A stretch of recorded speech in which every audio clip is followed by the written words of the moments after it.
Tare copii, La seara, fraților, n-am văzut pe Ancugeanu pe aici, ori Potera l-a prins, la închisoare l-a prins. Nu cred, frate, că l-a prins, că e tânăr și voinic, n-are teamă de nimic.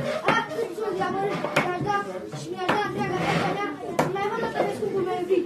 Dar auzi ce urme de pași mă grăbesc să mă ajungă. Stai, ia-l soldat pe acest banditar, mai după luați, la închisoare să-l băgați. Ia cu Geanu, veste rea. Ce vesterea, fraților? S-a întâmplat ceva rău? Ba mai era mult, fraților, că l-a prins pe Iancu, pe scumpul și iubit nostru Ian, Alexa. Nu nimica, fraților. O idee. Vom merge la Puzi și la Punoraș prin sănătoria și recunoștința hainelor. Îl vom scoate pe scumpul și iubitul nostru, Alexa.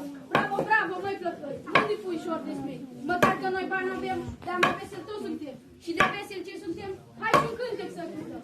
Oaie bebe, rozioare, dați-mi drumul, surioare, dați-mi drumul, surioare, să-mi aleg o săbioare, să-mi aleg o săbioare, să-mi aleg o săbioare, săbioara veninoasă, să luăm puterea noastră, să luăm puterea noastră.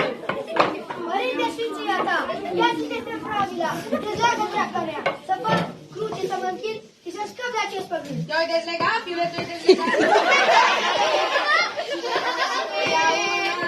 Ți-am zis să te lași de furat, ai să mori împușcat. Ți-am zis să te lași de